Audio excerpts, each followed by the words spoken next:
अष्टछाप के जितने भी 8 कवि हैं उन सभी का एक एक करके हम परिचय देखने वाले हैं। कुंभनदास के जन्म के बारे में थोड़ा सा मतभेद है। जैसे मैंने पिछले वीडियो में कहा था कि जितने भी प्राचीन कवि आते हैं उन सभी कवि के बारे में जन्म और मृत्यु के जो सन है या ईस्वी सन है उन संबंध में विद्वानों में थोड़े मतभेद है।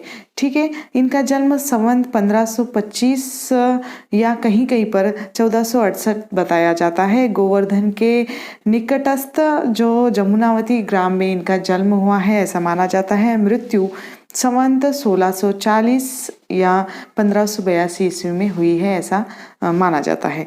इनके गुरु वल्लभाचार्य है। काल इनका भक्ति काल है। रचना इनकी कोई भी रचना नहीं मिलती, किंतु इनके द्वारा जो लिखे गए जो पद है वो 200 के करीब ऐसे ही संख्या है और लगभग पद जो कांकरोला के विद्या विभाग में संग्रहित है ऐसा माना जाता है, कांकरोला के विद्या विभाग में। ठीक है, अब इनके बारे में जो विशेष जानकारी है कि ये अष्टछाप के कवि हैं और ये भाव प्रवण एवं रसिक भक्त कवि थे। अष्टछाप के कवियों में आयु में सबसे बड़े यानी उम्र में सबसे श्रेष्ठ कवि ये है कुंभनदास। ठीक है, अब कुंभनदास की रचनाएं स्वांत सुखाए थी और ये एक अच्छे गायक थे और जो वह पद लिखते थे वह गाते भी थे। 1492 ईस्वी में वल्लभाचार्य से दीक्षित होने के बाद यानी उनके गुरु वल्लभाचार्य से दीक्षित होने के बाद कुंभनदास का कंठ मधुर था, गुरु को पता चल गया और इसीलिए गुरु ने महाप्रभु के मंदिर में इन्हें कीर्तन गान का जो दायित्व था वह सौंपा था। ठीक है, अकबर बादशाह के फतेहपुर सिकरी निमंत्रण पर इन्हें काफ़ी ग्लानि हुई थी और इस ग्लानि के कारण उन्होंने जो निम्न पंक्तियाँ सुनाई थी जो बहुत ही प्रसिद्ध है, आपको याद करनी है और बहुत बार नेट की परीक्षा में भी ये पूछी गई है। ठीक है, संतन कहा सिकरी सो काम, आवत जात पनैया टूटी बिसरी गयो हरि नाम। जिनको मुख देखत दुख उपजत, जिनको मुख देखत दुख उपजत, तिनको करीवे परी सलाम, तिनको करीवे परी सलाम। संतन कहा सिकरी सो काम, यानी ये पंक्तियाँ उन्होंने तब कही थी जब अकबर बादशाह के निमंत्रण पर, यानी उन्होंने इनको निमंत्रण दिया था और इनको बहुत ग्लानि हुई थी, इस कारण इन्होंने ये पंक्तियाँ उनको उद्देशित करती हुई कही थी। ठीक है, सूरदास का जन्म जो देख लेते हैं। जन्म 1478 ईस्वी वैशाख शुक्ल 5 संवत 1553 सिही दिल्ली के पास हुआ है ऐसा माना जाता है। इनके निवास स्थान के बारे में भी बहुत सारे मतांतर है, मतभेद है। यमुना नदी का गऊ घाट मथुरा वृंदावन के बीच 1509 से 10 के आसपास वल्लभाचार्य से भेंट हुई थी ऐसा माना जाता है और इन्होंने उनका शिष्यत्व स्वीकार किया था। शिष्यत्व ग्रहण करने के उपरांत ये चंद सरोवर के पास पारसोली ग्राम में निवास करने लगे थे ऐसा इनके निवास स्थान के बारे में जो हमें परिचय मिलता है। इनकी मृत्यु जो 1580 ईस्वी संवत में 1640 पारसोली मथुरा में ही इनकी मृत्यु हुई ऐसा माना जाता है। व्यक्तित्व ये जन्म से अंधे थे ऐसा विवादात्मक है, क्योंकि जन्म से अंधे थे या नहीं इसके बारे में थोड़ा विवाद है, मतभेद है। ठीक है, आलोचकों में भाषा इनकी ब्रज भक्ति माधुर्य वात्सल्य भाव की इनकी भक्ति रही है। इनका जो काल है भक्ति काल यानी कृष्ण भक्ति धारा के ये कवि है, सब जानते हैं। गुरु वल्लभाचार्य इनके रहे हैं। संप्रदाय वैष्णव संप्रदाय से ये संबंधित है। रचनाएं काशी नागरी प्रचानी पत्रिका के अनुसार 16 रचनाएं इनकी बताई जाती है। मूल रूप से हम जानते हैं कि सूरसागर, साहित्य लहरी और सूर सारावली ये 3 ही रचना सूरदास की है। ठीक है, लेकिन काशी नागरी प्रचानी पत्रिका ने 16 रचनाएं इनकी बताई है जो 16 रचनाएं निम्नलिखित है। सूरसागर जो 1.25 लाख पदों का संग्रह है, इसमें 12 स्कंद है ऐसा नागरी प्रचानी प्रचारणी पत्रिका ने कहा है, लेकिन कोई कहता है कि इसमें 5000 जो पद है। ठीक है। साहित्य लहरी की रचना अष्टछाप के कवि नंददास को नाई का भेद या रस रीति सिखाने के उद्देश्य से की गई थी। यानी ऐसा प्रश्न आ सकता है कि साहित्य लहरी की रचना किस कवि को नाई का भेद या रस रीति सिखाने के लिए या सिखाने के उद्देश्य से सूरदास ने की थी? तो नंददास को। सूर सारावली जो इसमें 1103 पद है ऐसा कहा जाता है। भ्रमर गीत सार, गोवर्धन लीलावड़ी, दशम स्कंद टीका, नागलीला, पद संग्रह, प्राणीधारी, व्याहलो, भागवत भाषा, सूर पंचसी, सूरदास, फुटकर पद, एकादशी महात्म्य, राम जन्म और नर दमयंती, इस तरह इनकी 16 रचनाएं जो नागरी प्रचारणी पत्रिका द्वारा प्रकाशित है या उन्होंने कही है कि मान्यता दी है कि सूरदास की 16 रचना है। लेकिन बहुत सारी आलोचकों के किताब में 3 ही रचनाएं इनकी प्रमुख रूप से मानी जाती है। ठीक है। तो इनके बारे में जो विशेष है, अष्टछाप के ये कवि हैं। सूरदास उनके भ्रमर गीत के कारण ज़्यादा जाने जाते हैं या भ्रमर गीत के कारण इनको सबसे ज़्यादा प्रसिद्धि मिली है। इनके काव्य में गेयता, श्रृंगार वर्णन, गोपियों का विरह वर्णन, बाल लीला वर्णन दिखाई देती है और इनकी भक्ति सख्य भाव और वात्सल्य भाव की या माधुर्य भाव की भक्ति जो है। आलोचकों के कथन इनके बारे में बहुत सारे हैं, प्रसिद्ध है। आलोचकों में प्रथम आते हैं आचार्य रामचंद्र शुक्ल, जिन्होंने अपने सूरदास नामक किताब में कहा है कि हिंदी साहित्य में श्रृंगार रस का राजत्व यदि किसी कवि ने पूर्ण रूप से दिखाया है तो सूर ने। सूरदास नामक किताब में रामचंद्र शुक्ल ने कहा है कि हिंदी साहित्य में श्रृंगार रस का राजत्व यदि किसी कवि ने पूर्ण रूप से दिखाया है तो सूर ने। श्रृंगार और वात्सल्य के क्षेत्र में जहाँ तक इनकी दृष्टि पहुंची वहाँ तक और किसी कवि की नहीं। बालक चेष्टा के स्वाभाविक मनोहर चित्रों का इतना बड़ा भंडार और कहीं नहीं है। ठीक है। अगला जो कथन है, वात्सल्य एवं श्रृंगार के क्षेत्रों का जितना अधिक उद्घाटन सूर ने अपनी बंद आंखों से किया उतना किसी और कवि ने नहीं। इन क्षेत्रों का कोना कोना वह झांक आए। यानी ये जो कथन है अत्यंत प्रसिद्ध है और बहुत बार नेट की परीक्षा में पूछा भी गया है। सूरदास नामक किताब में जो आचार्य रामचंद्र शुक्ल ने सूरदास के बारे में ये कथन किया है। ठीक है। तो अगला कथन है, देख लेते हैं। रामचंद्र शुक्ल का ही है सूरदास के बारे में। सहृदयता और भावुकता है, प्राय उतनी ही चतुरता और वाग्विदग्धता भी है। किसी बात को कहने के न जाने कितने टेढ़े सीधे ढंग उन्हें मालूम है। यानी किसी बात के कहने के न जाने कितने टेढ़े सीधे ढंग सूरदास को मालूम है, ऐसा रामचंद्र शुक्ल जी कहते हैं। अगला जो कथन है, भ्रमर गीत सूर साहित्य का मुकुटमणि है। यदि वात्सल्य और श्रृंगार के पदों को निकाल भी दिया जाए तो हिंदी साहित्य में सूर का नाम अमर रखने के लिए भ्रमर गीत ही काफी है। ठीक है। भ्रमर गीत सूर साहित्य का मुकुटमणि है, ऐसा कहा है। अगला जो कथन है, सूरदास की रचना में संस्कृत की कोमल कांत पदावली और अनुप्रासों की वह छटा नहीं है जो तुलसी की रचना में दिखाई पड़ती है। कि सूरदास की रचना में संस्कृत की कोमलकांत पदावली और अनुप्रासों की वह छटा नहीं है जो तुलसी की रचना में दिखाई पड़ती है। ठीक है। सूर की काव्य रचना इतनी प्रगल्भ और काव्यांगपूर्ण है कि आगे होने वाले कवियों की श्रृंगार और वात्सल्य की उक्तियां सूर की झोटी सी जान पड़ती है। हिंदी साहित्य के इतिहासात्मक जो उनकी किताब है रामचंद्र शुक्ल की, उसमें ये कथन उन्होंने किया है। अगला जो कथन है रामचंद्र शुक्ल का ही, जिस प्रकार रामचरित का गान करने वाले भक्त कवियों में गोस्वामी तुलसीदास का स्थान श्रेष्ठ है, उसी प्रकार कृष्ण चरित गाने वाले भक्त कवियों में महात्मा सूरदास का वास्तव में ये हिंदी काव्य गगन के सूर्य और चंद्र है। ये भी बहुत बार नेट की परीक्षा में कथन पूछा गया है रामचंद्र शुक्ल का, जो सूरदास के बारे में कहा गया है। ठीक है। आगे के आलोचक हैं डॉक्टर मुंशीराम शर्मा, वे कहते हैं कि काव्य और संगीत का मणिकांचन योग सूरदास की हिंदी काव्य को मौलिक देन है। सूर के संगीत ने ब्रज भूमि को वंदनीय और ब्रज भाषा को वर्णनीय बना दिया है। अगला कथन है, मात्र हृदय के चित्रण, श्रृंगार के नाना मनोरम रूप तथा बाल लीला के मनोरम हृदयों की दृष्टि से सूर अप्रतिम है। सूर की सूक्ष्म संकेत प्रणाली तो अन्य कवियों में खोज करने से मिलेगी।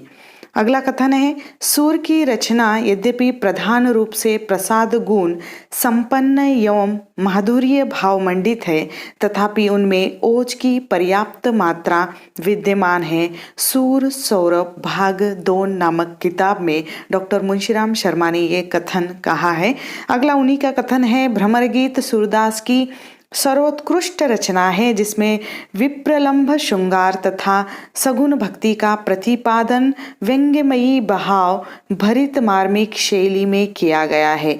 ठीक है, अगला जो कथन उन्हीं का ही है सूर के बारे में। सूर ने जो कुछ लिखा है अपूर्व चमत्कार पूर्ण कल्पना के साथ काल्पनिकता और रसात्मकता, चमत्कारवादिता एवं सरसता दोनों का मणिकांचन संयोग सूर की रचनाओं में उपलब्ध होता है।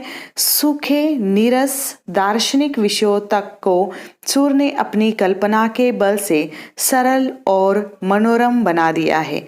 अगला कथन उन्हीं का ही है, शर्मा जी का। वे कहते हैं कि लक्ष्यवधि पदों का निर्माण हिंदी में तो क्या विश्व की किसी भी भाषा का कवि आज तक नहीं कर सका है।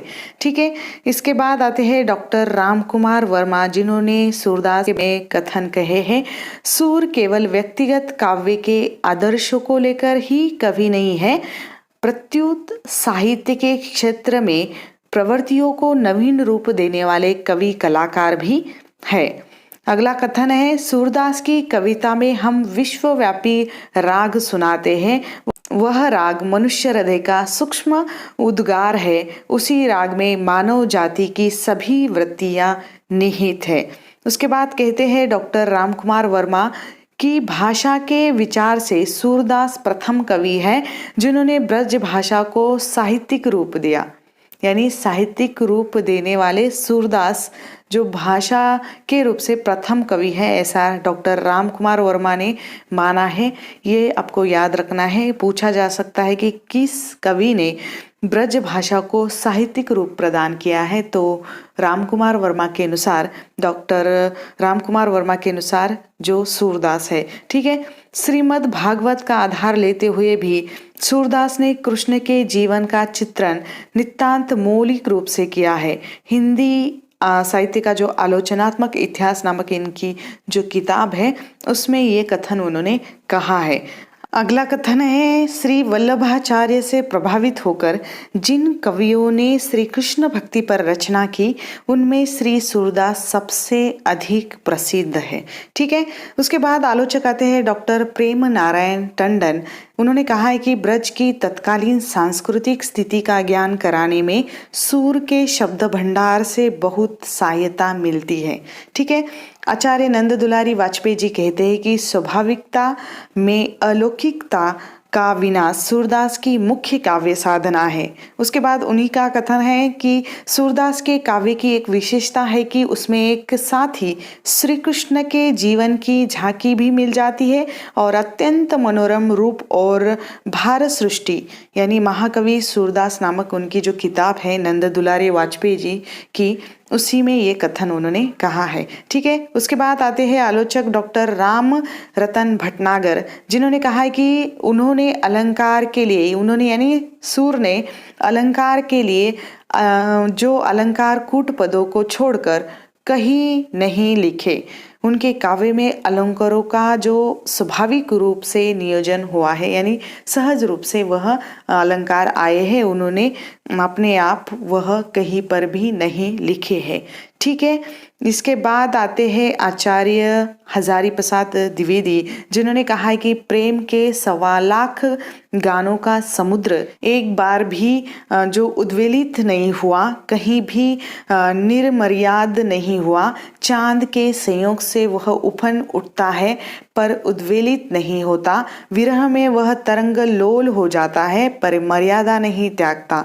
सूर्य की राधा नामक उनकी किताब में आचार्य हजारी प्रसाद द्विवेदी ने सूर्य के बारे में ये कथन कहा है। ठीक है, उसके बाद आलोचक आते हैं डॉक्टर विजेंद्र स्नातक। इन्होंने कहा है कि मध्यकालीन वैष्णव भक्त कवियों में सूरदास का जो स्थान शीर्ष पर है, जयदेव, चंडीदास, विद्यापति और नामदेव की सरस वागधारा के रूप में भक्ति श्रृंगार की जो मंदाकिनी एक विशिष्ट सीमा कुलों में प्रभावित होती चली आ रही थी, उसे सूरदास ने जन भाषा के व्यापक धरातल पर अवतरित करके संगीत और माधुर्य में मंडित किया है, संगीत और माधुर्य में मंडित किया है। ठीक है, तो इसी तरह आलोचकों ने जो सूरदास के बारे में कथन कहे हैं, जो आपको याद रखना है, अत्यंत प्रसिद्ध कथन है जो हमेशा नेट की या जीआरएफ की परीक्षा में पूछे जाते हैं, तो आपको याद रखना है। जन्म इनका संवत 1553 और 1496 गुजरात चिलोतरा नामक ग्राम में इनका जन्म हुआ है। मृत्यु संवत 1636 और 1578, यानी अलग अलग जन्म के बारे में मैंने पहले ही आप लोगों को बता दिया है। बहुत सारी किताबों में अलग अलग डिसीजन मिलता है, बहुत सारे तर्क वितर्क भी होते हैं कि ये जन्म और मृत्यु में अंतर बहुत है, कम है। प्राचीन जितने भी कवि हैं उनके बारे में थोड़ा बहुत तो मतांतर मतभेद है ही, आलोचकों में है। ठीक है, तो इसमें आपको कंफ्यूजन में बिल्कुल नहीं पड़ना है। ठीक है, इनके गुरु का नाम वल्लभाचार्य है। जैसे अष्टछाप के जो आठों कवि है, 4 वल्लभाचार्य के और 4 विट्ठलनाथ के शिष्य है। ठीक है, तो हमने पहले वाले जो देखे थे कुंभनदास और सूरदास, वे भी वल्लभाचार्य के शिष्य थे, और तीसरे जो कृष्णदास भी वल्लभाचार्य के शिष्य है। ठीक है, तो इनका काल है भक्ति काल। भाषा इनकी मातृभाषा गुजराती रही है, लेकिन इन्होंने ब्रज भाषा में अपने पदों को या अपने काव्य को रचा है।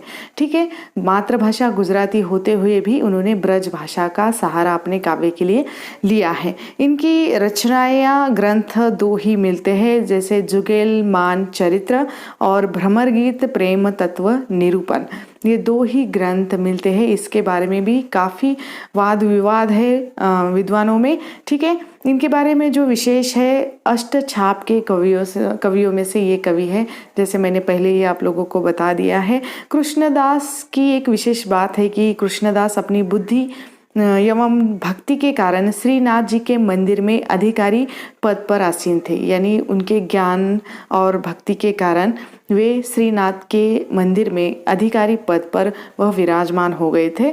गोस्वामी विट्ठलनाथ इनके प्रशंसक थे, यानी इनके गुरु वल्लभाचार्य थे, लेकिन विट्ठलनाथ भी इनके प्रशंसक थे।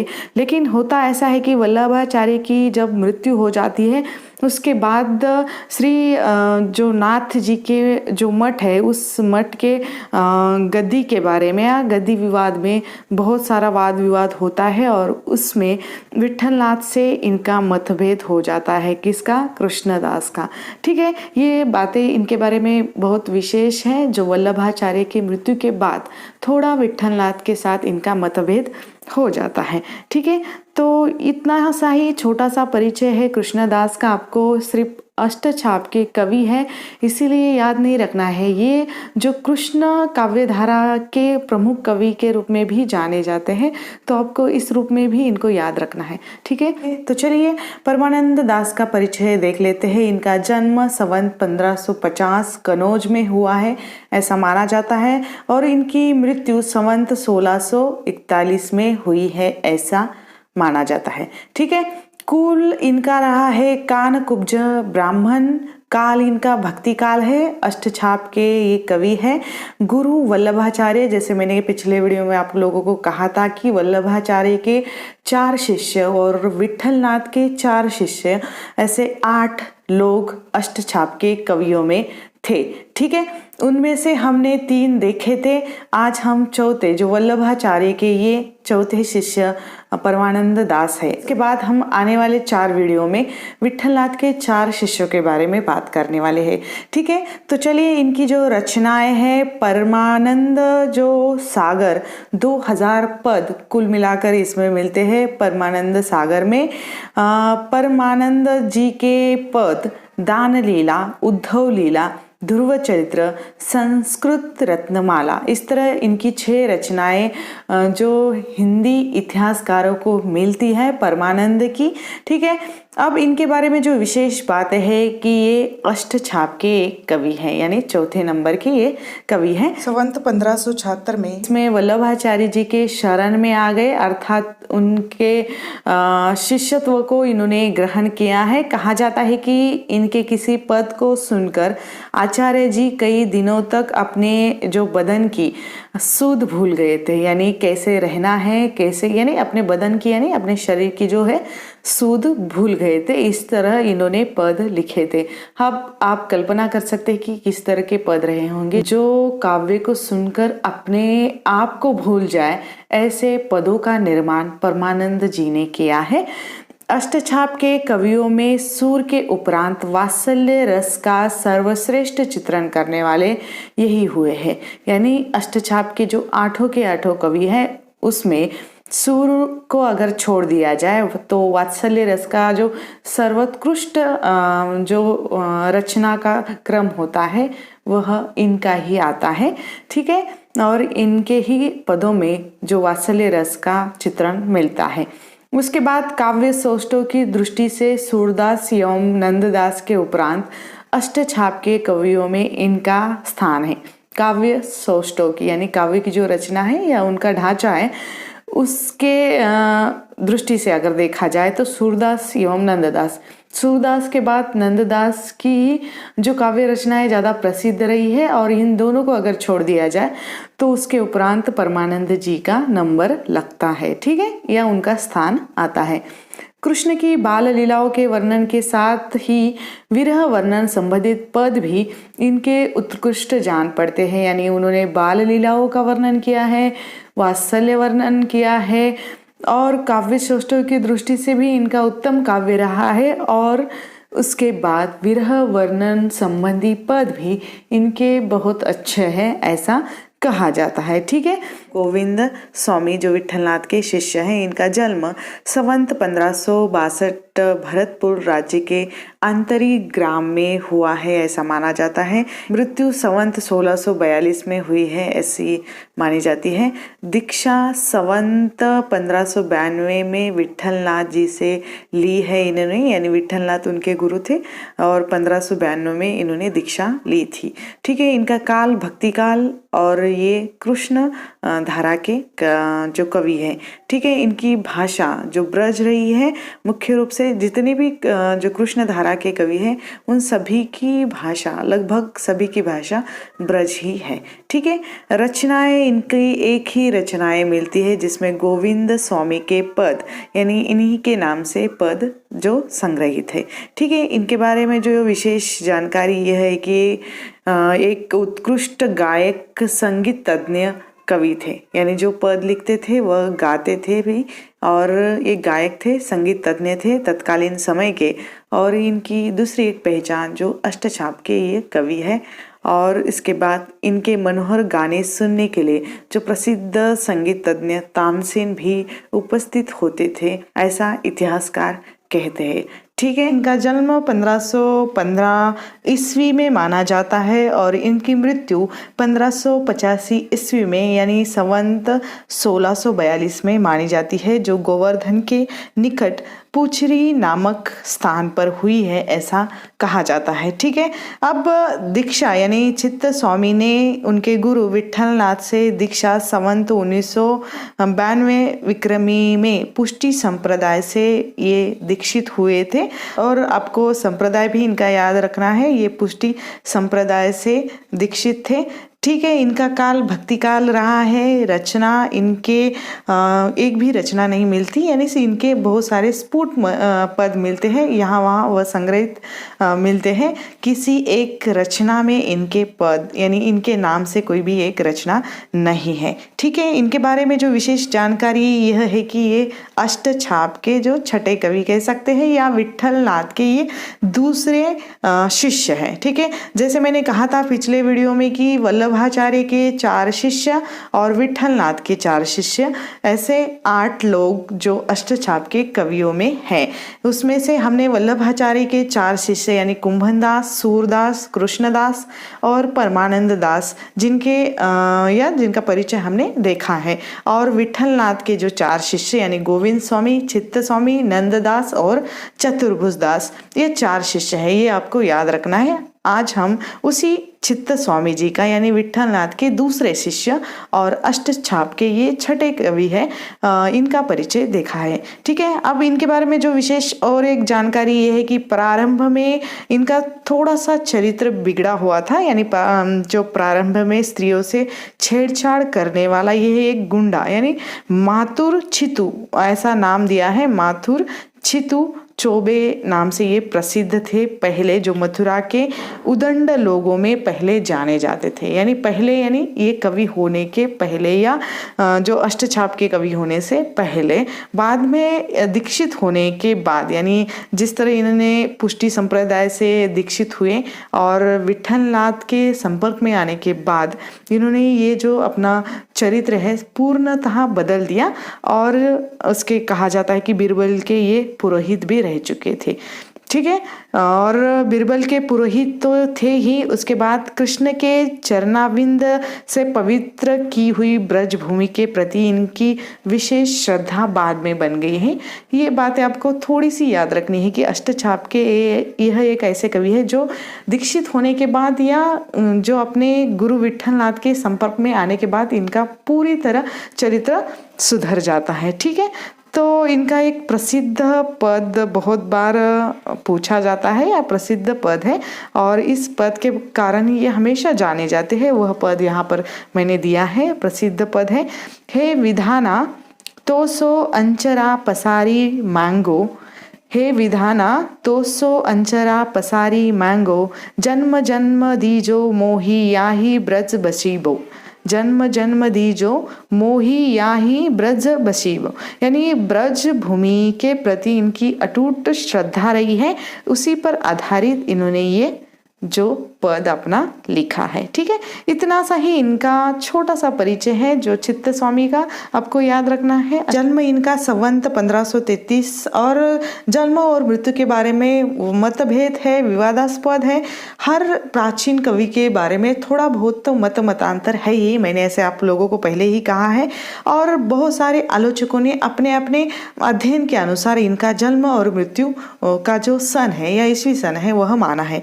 यहाँ पर मैंने जैसे दिया है कि श्याम सुंदर दास ने 1590 ईस्वी का इनका जन्म माना है, प्रभुदयाल मित्तल और पंडित कंठमणि शास्त्री ने संवत 1570 का इनका जन्म माना है। इनकी मृत्यु संवत 1583 में हुई है ऐसी मानी जाती है, और इनके गुरु जैसे मैंने कहा कि ये विट्ठल नाथ के शिष्य हैं। इनकी भाषा भी ब्रज है, लगभग कृष्ण काव्यधारा के जितने भी जो कवि हैं उनकी ब्रज भाषा ही मुख्य रही है। इनका काल भी भक्ति काल रहा है। इनकी बहुत सारी रचनाएं मिलती है, जैसे पहली जो रचना है इनकी रूप मंजरी, यानी यह एक लघु आख्यानक काव्य है। यह एक प्रेमाख्यानक काव्य है। नायिका निर्भयपुर के राजा धर्मवीर की पुत्री रूप मंजरी है, जिस नायिका के आधार पर इस रचना का निर्माण किया है। परकीय भाव की प्रधानता इस रचना में प्रमुख रूप से आई हुई है। आपको याद रखना है कि कहा जा सकता है कि रूप मंजरी इस रचना में, या रूप मंजरी किसकी पुत्री है, या ऐसे थोड़ा सा हटकर प्रश्न आ सकता है। आजकल नेट की परीक्षा में बहुत ही जो सूक्ष्म अध्ययन के प्रश्न पूछे जा रहे हैं, तो आपको ये याद रखना है कि ये निर्भयपुर के राजा धर्मवीर की पुत्री रूपमंजरी थी। उसी पर आधारित ये रचना है, यानी ये नायिका प्रधान प्रेमाख्यानक काव्य है। ठीक है, परकीय भाव की प्रधानता है इसमें। दूसरी जो रचना है इनकी रस मंजरी, नायिका भेद से संबंधित यह भी इनकी रचना है। मान मंजरी या मानस मंजरी ये उनकी तीसरी रचना। उसके बाद विरह मंजरी या यह जो है भावात्मक काव्य है। ज्ञान मंजरी, अनेकार्थ मंजरी जो पर्याय शब्दकोश ग्रंथ है ऐसा माना जाता है। उसके बाद आता है रास पंचाध्यायी जो भगवान श्री कृष्ण की रास लीला का वर्णन इस रचना में आया हुआ है, जिसमें ब्रज भाषा में ये रचना मिलती है और इसमें प्रमुख रूप से रोला छंद आता है। ठीक है, तो ये भी छोटी सी बातें आपको याद रखनी होगी। सिद्धांत पंचाध्यायी ये और एक रचना इनकी है जो भक्ति सिद्धांत का ये ग्रंथ है ऐसा माना जाता है। उसके बाद भागवत दशम स्कंद, उसके बाद भाषा दशम स्कंद, मान चिंतामणि माला, अनेकार्थ माला, उसके बाद रुक्मिणी मंगल विरह काव्य है, जैसे जो उर्वशी या साकेत है उसी तरह ये रुक्मिणी जो विरह काव्य है। दान लीला, उसके बाद मान लीला, श्याम सगाई, राधा कृष्ण की सगाई का वर्णन है इसमें। भंवर गीत या भ्रमर गीत, भंवर गीत दोनों थोड़े से अलग नाम है लेकिन एक ही है। भंवर गीत या भ्रमर गीत सबसे चर्चित जो ग्रंथ है इनका, या नंददास को सबसे ज्यादा अगर प्रसिद्धि मिली है तो भंवर गीत या भ्रमर गीत से मिली है। भावुकता के स्थान पर दार्शनिकता का एवं तार्किकता का जो समावेश इस रचना में हुआ है, या उसकी प्रधानता इसमें ज़्यादा हमें दिखाई देती है, जो ज़्यादा प्रसिद्ध रही है। ठीक है, सबसे चर्चित भी ग्रंथ है। उसके बाद सुदामा चरित्र जो सख्य भाव की रचना मानी जाती है नंददास की। उसके बाद गोवर्धन लीला, 12 खड़ी, नंददास पदावली, हितोपदेश और नासिकेत पुराण। अब नासिकेत पुराण जो रचना है इनकी अंतिम रचना मानी जाती है। इस तरह नंददास की बहुत सारी रचनाएं मिलती है जो आपको याद रखनी होगी। अब नंददास के बारे में विशेष जो बातें हैं वह यह है कि ये अष्टछाप के कवि है। जैसे मैंने कहा कि ये विठलनाथ के शिष्य है, उसी तरह अष्टछाप के ये 7वें कवि है जन्म के अनुसार। ठीक है, जन्म के अनुसार ये 7वें कवि है। मैं बार बार आप लोगों को ये बातें क्रम की इसलिए बता रही हूँ क्योंकि नेट की परीक्षा में हमेशा क्रम लगाव के जो प्रश्न आते हैं उससे आपको याद रह जाएगा कि अष्टछाप के कवि पहले कौन से आते हैं और बाद में कौन से आते हैं। ठीक है, पहले वल्लभाचार्य के 4 शिष्य आते हैं, उसके बाद विठलनाथ के 4 शिष्य आते हैं।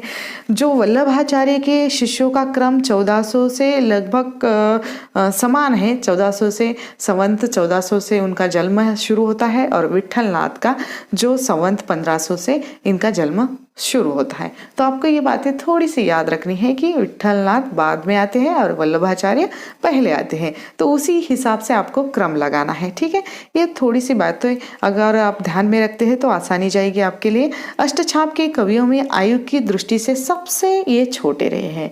कवित्व की दृष्टि से अगर जो सूरदास को अकेले को छोड़ दिया जाए तो उसके बाद नंददास का ही परिचय होता है या उन्हीं का स्थान लगता है, ये सबसे ऊंचे हैं। सूर के पश्चात जो भ्रमर गीत काव्य परंपरा में सर्वाधिक प्रसिद्धि या ख्याति प्राप्त कवि नंददास जी ही है। गोस्वामी गोकुलनाथ ने अपनी रचना 252 वैष्णव की जो वार्ता में इन्हें गोस्वामी तुलसीदास का जो भाई बताया है, क्योंकि गोस्वामी जी के अनुकरण पर ही इन्होंने श्रीमद् भागवत की कथा पद्य में लिखी थी ऐसा कहा जाता है। आलोचक बहुत सारे कहते हैं कि ये तुलसीदास के भाई है, क्योंकि उन्हीं के अनुकरण, जैसे उन्होंने जो तुलसीदास ने जैसे रामचरित्र लिखा उसी तरह श्रीमद् भागवत की कथा इन्होंने पद्य में लिखी ऐसा कहा जाता है। भक्तमाल में नंददास को चंद्रहास का भाई कहा गया है। भक्तमाल जो रचना है उसमें नंददास को चंद्रहास का भाई कहा गया है। वियोग हरि ने नंददास की रास पंचाध्यायी हिंदी का गीत गोविंद कहा है, यानी जो वियोग हरि है उन्होंने नंददास की जो रास पंचाध्यायी ये रचना है उसको हिंदी का गीत गोविंद कहा है। ठीक है, ये बातें आपको याद रखनी है। कोमलकांत पदावली के कारण नंददास की तुलना जयदेव से की जाती है, यानी जो कवि जयदेव है उनसे तुलना की जाती है नंददास की इनकी कोमलकांत पदावली के कारण। अष्टछाप के कवियों में सर्वाधिक काव्य शास्त्रीय कवि यही रहे हैं, काव्य शास्त्रीय कवि। ठीक है, नंददास को रास पंचाध्यायी ग्रंथ पर जड़िया की उपाधि दी गई है।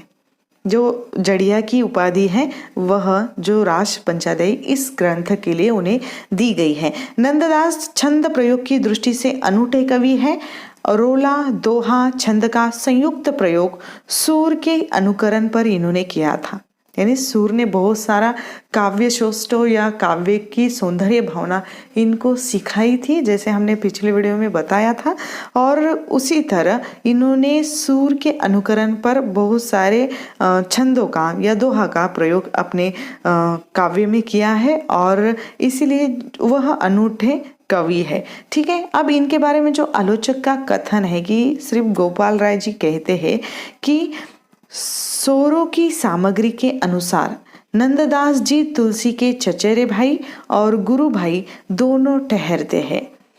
सोरों में एक परिवार है जो अपने को नंददास का वंशज मानता है, यानी एक प्रमाण दे रहे हैं कि ये जो तुलसी के चचेरे भाई गुरु भाई दोनों भी ठहरते हैं और एक परिवार है जो सोरों के साहित्य में या सामग्री में जो नंददास का वंशज मानता है स्वयं को।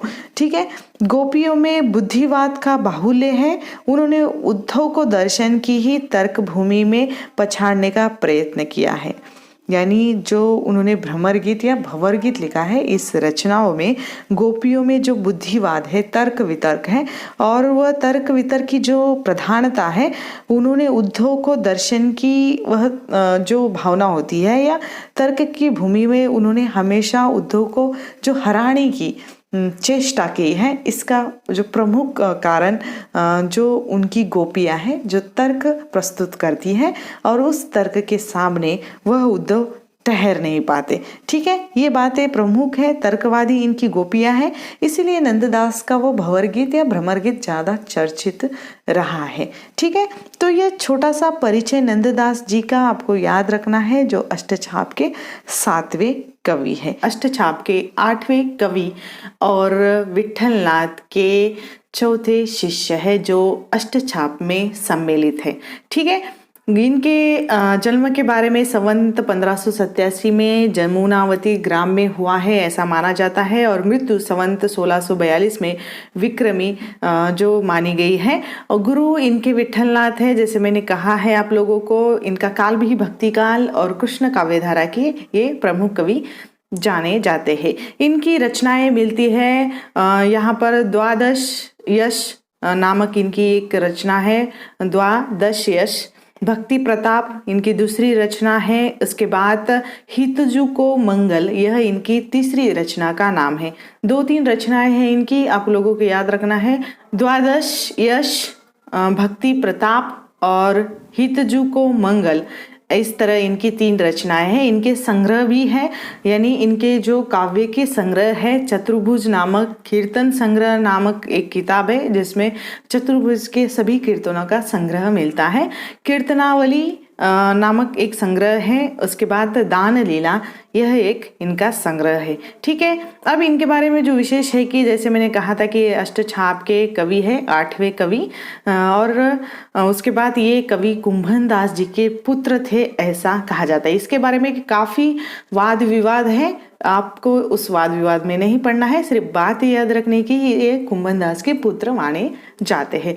हिंदी साहित्य में चतुर्भुज दास नाम से 4 भक्त कवियों का उल्लेख मिलता है। आपके मन में ये प्रश्न उठना स्वाभाविक है कि ये कौन से चतुर्भुज दास हैं, हम कैसे पहचाने कि ये कौन से हैं। तो अष्टछाप में आने वाले और विठलनाथ के जो शिष्य हैं वही कवि चतुर्भुज दास जो हमें याद रखने हैं। ठीक है, 4 भक्त कवि हैं, लेकिन उनमें हमें नहीं जाना है जो अष्टछाप के हैं और विठलनाथ के शिष्य, जो विठलनाथ के शिष्य है वही अष्टछाप के कवियों में सम्मिलित है। ऐसी भी बात आप याद रखें तो भी चलेगा।